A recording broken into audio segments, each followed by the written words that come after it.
Okay, first of all, I want to give a little bit of background information regarding my journey from birth to my celebration series that I started about a year ago and have not completed. My mother, a Southern Baptist, was certain of the existence of her God, and my father, an atheist, was just as certain there is no such existence. So what I learned is, when it comes to the question of whether our deities create us or we create our deities, or whose spiritual rules are correct, it seems to me that we have a tendency to be certain that our own spiritual beliefs are truths. Therefore, I believe that we have an obligation to respect and appreciate each other's truths, because I believe our spiritual world is our inner utopia, and it's the core of how we envision our best selves to be. This is my motivation for creating the celebration series. The design is, it's my way of honoring the people through various religions. And I would like for people to see the beauty of the symbols, which will hopefully lead to interest in the associated religion. And finally, most importantly, pique an interest to get to know the people. So I'll start with the first.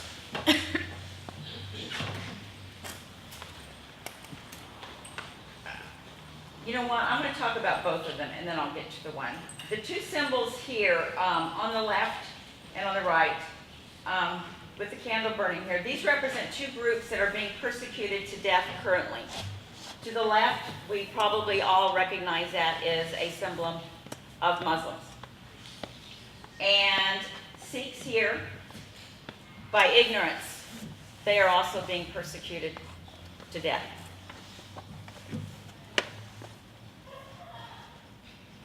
And in addition here, I have three more that I wanted to put here, who are also groups that are persecuted off and on: Jews, neo-pagans, and Wiccans. And the two crosses down here, the Christian crosses, I want to disclose as a bias of mine, and I knew I would have difficulty doing them.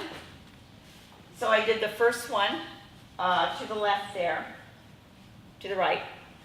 I did that one first as sort of a therapeutic process to get through it so that I could hopefully do it justice by doing the second one, which is of course more optimistic and uplifting than the first. I think I still have some work to do because that sort of looks like veins, but we won't go there. Okay, so those are the three, or the six that I wanted to talk about. But I'm only going to focus on the two, the Muslim and the Sikh. The first symbol, Muslim, and it's a crescent and star, which we all know, that represents Muslims. But there is no symbol. There is no symbol to represent Islam. It's a taboo to do any kind of image for any animal or people.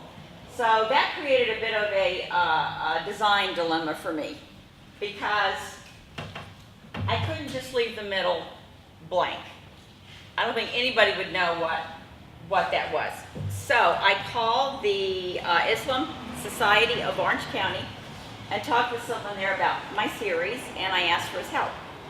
He kindly took the time to look at my website while I was talking to him on the phone and problem solve with me as to how I could represent Muslims, if not Islam, with an image that fits in the overall design in my series and one that is in reference to Islam.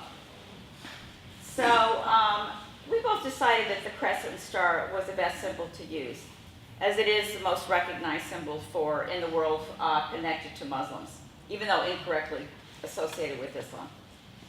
And also, predominantly Muslim countries will often use either the crescent or the star or both with a solid background of white, black, red, and green.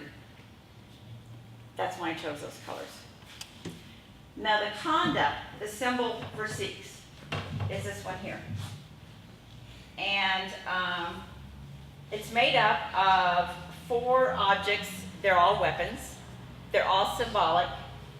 And they all represent protecting people of all faiths.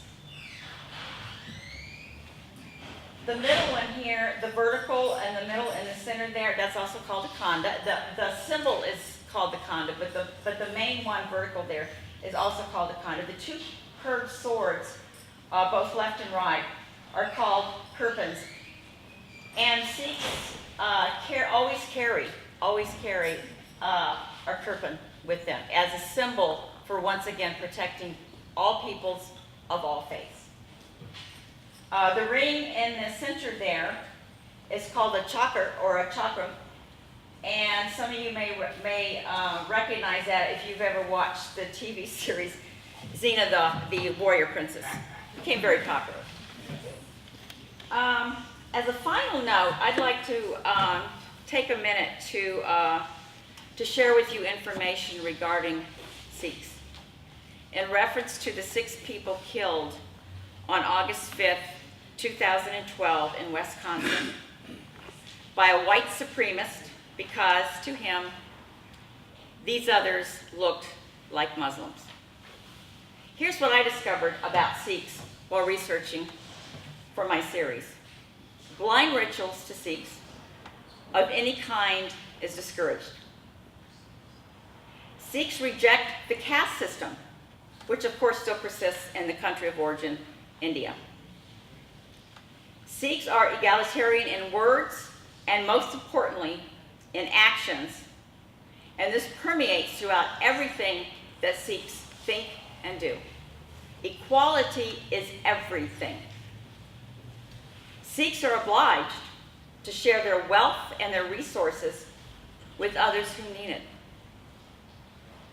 Sikhs are inclusive in actions and in teachings and encourage people to learn about who they are. And like I said, Sikhs always carry a knife to symbolize their commitment to protect people of all faiths. These were the 6 people who were murdered in Wisconsin on August 5th, 2012. Yes, I'm pissed. That's all I have to offer this evening. And I hope that the main thing I want people to do, I think, is to become interested not only in the symbols, the religion, and the people, most importantly, the people, because what I have found, and what I think everyone will find, is that we are us. We are all us. Thank you.